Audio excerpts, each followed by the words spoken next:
మెక్సికోలోని ఈ రిసార్ట్లో చాలా భయంకరమైన విషయం ఒకటి దాగి ఉంది. ఎందుకంటే 2021లో ఒక తల్లి ఆమె ఇద్దరు పిల్లలు మెక్సికోలోని క్యాన్కూన్ సిటీకి వెకేషన్స్కి వెళ్తారు. ఒక రాత్రి ఈ రిసార్ట్లో పిల్లలందరికీ దాగుడుమూతలు ఆడటానికి రిసార్ట్ మేనేజ్మెంట్ నుండి ఇన్విటేషన్ వస్తుంది. ఆ ఆటలో హోటల్ స్టాఫ్ కౌంటింగ్ చేస్తారు, పిల్లలందరూ దాక్కోవాలి. అయితే ఆమె పిల్లోడు నేను కూడా ఆడతాను అంటాడు. స్టాఫ్ కౌంటింగ్ చేయడం మొదలు పెడతారు. పిల్లోడు అక్కడి నుండి దాక్కోవడానికి వెళ్తాడు. అతనికి కొద్ది దూరంలో ఒక మంచి దాక్కునే చోటు దొరుకుతుంది. అయితే ఆ చోటు హోటల్ బిల్డింగ్ ఆఖరిలో కొద్దిగా కింది వైపుకు చీకటిగా ఉంటుంది. అతను అక్కడికి వెళ్ళి దాక్కోవడానికి ప్రయత్నించినప్పుడు ఆ సమయంలో అతను అక్కడ ఒంటరిగా లేడనే భావన కలుగుతుంది. ఆ రోజు అక్కడ అసలు ఏమైందో తెలుసుకుందాము.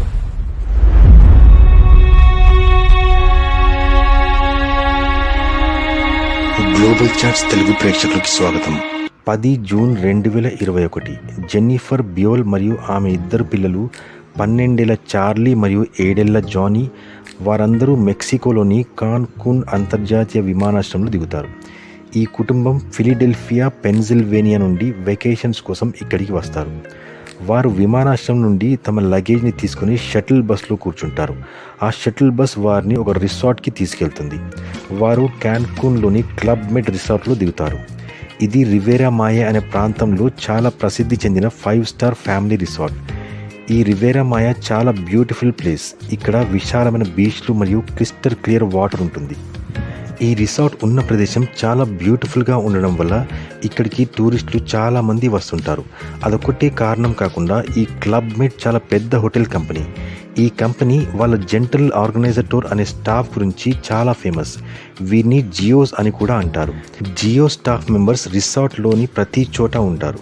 వీళ్ళ పని ఏంటంటే హోటల్కి వచ్చే గెస్ట్కి ఒక అన్ఫర్గెటబుల్ ఎక్స్పీరియన్స్ ఇవ్వడం. అయితే ఈ ఫ్రెండ్లీగా ఉండే జియోస్ రిసార్ట్లో ప్రతి చోట తిరుగుతూ ఉంటారు. టూరిస్టులతో మాట్లాడుతుంటారు. వారిని ఒకరితో ఒకరికి పరిచయం చేస్తూ ఉంటారు. వారితో కొత్త యాక్టివిటీస్ చేయిస్తూ ఉంటారు. ఇంకా ఎన్నో విషయాలను తెలుపుతూ ఉంటారు. అయితే ఓవరాల్గా టూరిస్టులకి ఈ రిసార్ట్ ఎక్స్పీరియన్స్ మరపురానిదిగా ఉంటుంది. కాబట్టి జెన్నిఫర్ మరియు ఆమె ఇద్దరు పిల్లలు ఈ రిసార్ట్లో చెక్-ఇన్ చేస్తారు. వారు తమ గదికి వెళ్ళి వారి లగేజ్ని అక్కడ పెట్టి వారి గది నుండి బయటకు వచ్చి రిసార్ట్ని ఎక్స్ప్లోర్ చేస్తుంటారు. అదే సమయంలో జియోస్ వారి వద్దకు వస్తారు. వారు ఏ రెస్టారెంట్కి వెళ్ళాలి, స్విమ్మింగ్ పూల్ ఎక్కడ ఉందో, ఈ వారం ఈ రిసార్ట్లో ఎలాంటి యాక్టివిటీస్ జరగబోతున్నాయో అనే విషయాలు వారితో చెప్తారు. చార్లీ మరియు జానీకి ఈ రిసార్ట్లో అమేజింగ్ అనిపించేది కిడ్స్ క్లబ్. ఇందులో జియోస్ పిల్లల కోసం చాలా సరదా ఆటలు మరియు యాక్టివిటీస్ నిర్వహిస్తూ ఉంటారు. అంతేకాకుండా ఇక్కడ చార్లీ మరియు జానీ ఇద్దరు కూడా వేరే పిల్లలతో ఆడుకోవచ్చు. అయితే ఇక్కడ జెన్నిఫర్ పిల్లల గురించి ఎలాంటి ఆందోళన పడకుండా ఒక రిలాక్సింగ్ టైం స్పెండ్ చేయొచ్చు. వారు ఇక్కడ 10 డేస్ వెకేషన్ కోసం వచ్చారు. అందుకని జెన్నిఫర్ రిసార్ట్కి దగ్గరలో ఉండేలా చూసుకుంటుంది. ఎందుకంటే పిల్లలు రోజు టీన్ క్లబ్కి వెళ్ళి సరదాగా గడపవచ్చని. వీరి డైలీ రొటీన్లో పొద్దున్నే లేవగానే అందరూ కూడా బీచ్కి వెళ్ళేవారు. అక్కడి నుండి వారు రూమ్కి వచ్చేవారు. ఆ తర్వాత చార్లీ కిడ్స్ క్లబ్కి వెళ్ళేవాడు. అతను రోజంతా అక్కడే గడిపేవాడు. అయితే జానీ మాత్రం తల్లి దగ్గరే ఉండేవాడు.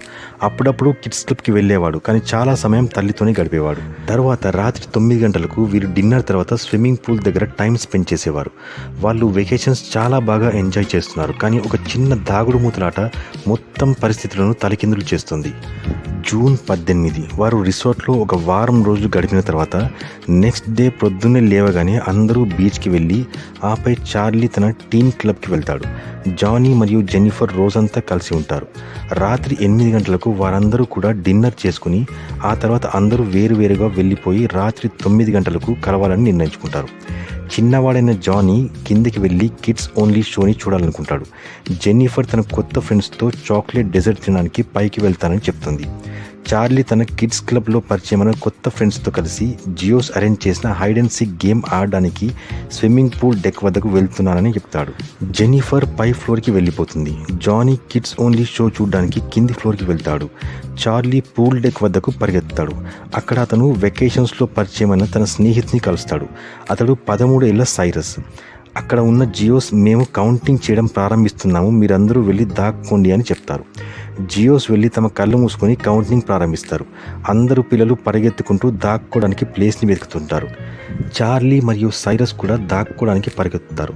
అందరూ పిల్లలు దాక్కోవడానికి చోటు వెతుక్కుంటారు. కానీ చార్లీ మరియు సైరస్కి సరైన చోటు దొరకదు. అయితే వారికి స్విమ్మింగ్ పూల్ మూలన ఉన్న ఒక చోటు కనబడుతుంది. అది చాలా బాగుంటుందని అక్కడికి ఇద్దరు పరిగెత్తారు. ఆ పూల్ డెక్ దగ్గర ఒక ఐరన్ ఫెన్సింగ్ ఉంటుంది. అది హోటల్ బౌండరీ ఇక్కడి వరకే అన్నట్టు చూపించడానికి. ఈ ఐరన్ ఫెన్సింగ్కి ఒక గేట్ కూడా ఉంటుంది. ఆ గేట్ ఎప్పుడు లాక్ చేసి ఉంటుంది. ఏదైనా అవసరం వస్తే హోటల్ స్టాఫ్ లేదా జియోస్ దాన్ని ఓపెన్ చేసి మళ్ళీ లాక్ చేసి పెట్టేస్తారు. ఏదో కారణం చేత ఆ గేట్ ఆ రోజు రాత్రి ఓపెన్ చేసి ఉంటుంది. ఆ గేట్ ఓపెన్ చేశాక కిందికి కొన్ని మెట్లుంటాయి.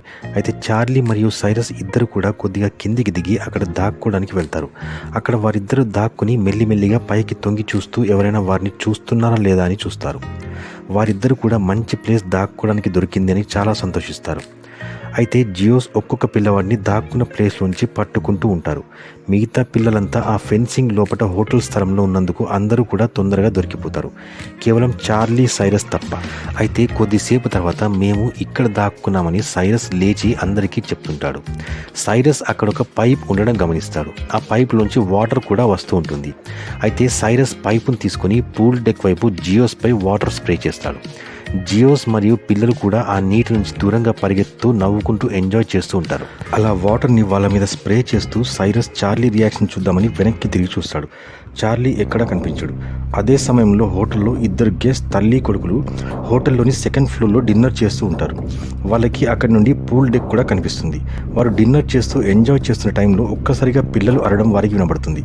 అయితే ఆ పిల్లల అరుపులు విని ఏదో సీరియస్ మ్యాటర్ అయి ఉంటుందని పూల్ డెక్ వైపు లేచి చూస్తారు. కానీ రాత్రి సమయం కావడంతో అక్కడ వారికి ఏమీ కనిపించదు. అయితే ఆందోళనతో ఆ తల్లి కొడుకులు మెట్ల నుండి కిందికి పరిగెత్తడం మొదలు పెడతారు. అయితే ఆమె భర్త కూడా ఆమెను పరిగెత్తడం చూసి ఆమె వెనకాలే పరిగెత్తాడు. అతనితో ఇద్దరు స్నేహితులు కూడా ఉంటారు. ఏదో సీరియస్ మ్యాటర్ అయి ఉంటుందని అందరూ పూల్ డెక్ వైపు పరుగు పెడతారు. అయితే వాళ్ళు పూల్ డెక్ వద్దకు చేరుకున్నాక కూడా ఇంకా పిల్లల అరుపులు వినిపిస్తూనే ఉంటాయి. అయితే వారు ఆ ఫెన్సింగ్ గేట్ వద్ద నుంచి ఎక్కడైతే సైరస్, చార్లీ దాక్కున్నారో ఆ వైపు నుంచి అరుపులు వస్తున్నాయని గమనించి అటువైపు పరిగెడతారు. వారు ఐదుగురు అక్కడికి పరిగెత్తి చూడగా అక్కడ సైరస్ ఒక్కడే కనపడతాడు. అతనే అప్పటి నుంచి భయంతో అరుస్తున్నాడు. అందరూ ఆ పిల్లాడిని ఏమైంది అని అడిగేలోపే వారికి మెట్ల కింద నుంచి ఇంకొక పిల్లోడి అరుపు వినిపిస్తుంది. అందరూ ఆ నీటి వైపు చూస్తారు. ఒక్కసారిగా చార్లీ చీకటి నీటిలోండి పైనకు వచ్చి నన్ను కాపాడండి అని గట్టిగా అరుస్తాడు.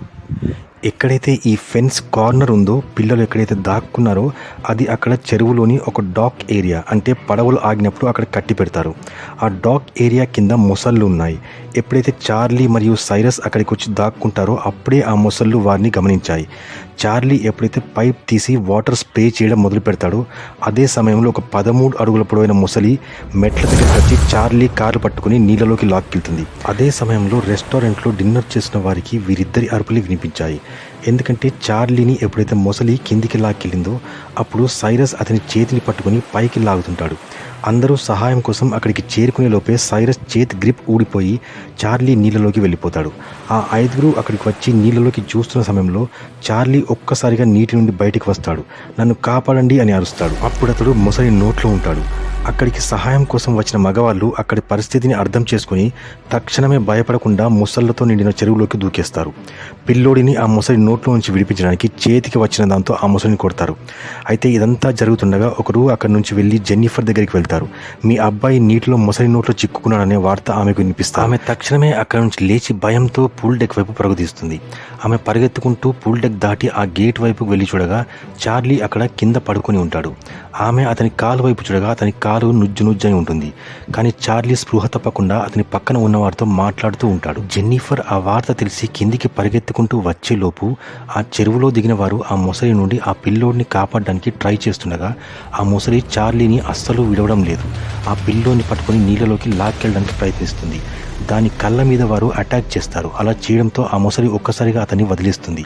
అయితే చార్లీని బయటకు తీసుకొచ్చాక అతడు బ్రతుకుతాడా లేడా అని అందరికీ అనిపిస్తుంది.